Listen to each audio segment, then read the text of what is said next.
తెలంగాణ ప్రజలకు హెచ్చరిక. ఈ జిల్లాల్లో అత్యంత భారీ వర్షాలు. బంగాళాఖాతంలో ఏర్పడిన వాయుగుండం ఒడిషా, ఛత్తీస్గఢ్ల వైపు వాయవ్య దిశగా కదులుతున్నట్టు హైదరాబాద్ వాతావరణ కేంద్రం అధికారులు వెల్లడించారు. దీని ప్రభావంతో రానున్న 24 గంటల్లో తెలంగాణలో విస్తారంగా వర్షాలకు అవకాశం ఉందని సూచించింది. పలు జిల్లాల్లో అత్యంత భారీ వర్షాలు కురుస్తాయని హెచ్చరికలు జారీ చేసింది. బంగాళాఖాతంలో ఏర్పడిన అల్పపీడనం వాయుగుండంగా మారిందని హైదరాబాద్ వాతావరణ కేంద్రం వెల్లడించింది. దీని ప్రభావంతో 2 తెలుగు రాష్ట్రాల్లోనూ విస్తారంగా వర్షాలు కురుస్తున్నాయి. వాయుగుండం ప్రస్తుతం ఒడిషా, ఉత్తరాంధ్ర మీదుగా కొనసాగుతున్నట్లు వాతావరణ శాఖ తెలిపింది.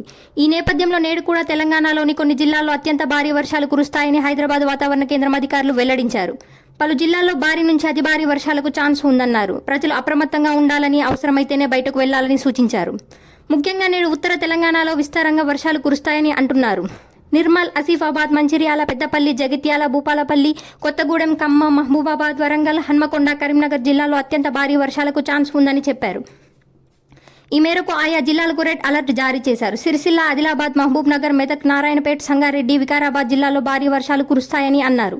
ఈ మేరకు ఆయా జిల్లాలకు ఎల్లో అలర్ట్ జారీ చేశారు.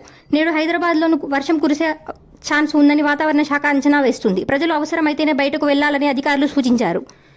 ఇక శనివారం రాష్ట్రమంతా ముసురు కురిసింది. శుక్రవారం సాయంత్రం నుంచి శనివారం అర్ధరాత్రి వరకు తేలికపాటి జల్లులు కురుస్తూనే ఉన్నాయి. ఉమ్మడి నిజామాబాద్, వరంగల్, ఆదిలాబాద్ జిల్లాలో మాత్రం పలుచోట్ల భారీ వర్షాలు కురిశాయి. ఆయా జిల్లాల్లో స్థానికంగా ఉన్న వాగులు పొంగి పొర్లుతున్నాయి. అత్యధికంగా నిజామాబాద్ జిల్లా ముప్కాల్ మండలం వెంపల్లిలో 13.2 సెంటీమీటర్ల వర్షం కురిసినట్లు అధికారులు తెలిపారు. ఎగువన కురుస్తున్న వర్షాలకు భద్రాచలం వద్ద గోదావరి వరద నీటితో ఉధృతంగా ప్రవహిస్తుంది. ములుగు జిల్లా వాజేడు మండలం పేరూరు, ఏటూరు నగరం వద్ద కూడా గోదావరి నది నీటి మట్టం పెరుగుతుంది. భూపాలపల్లి జిల్లా కాళేశ్వరం వద్ద గోదావరి, ప్రాణహిత నదుల్లోకి పెద్ద ఎత్తున వరద నీరు వచ్చి చేరుతుంది.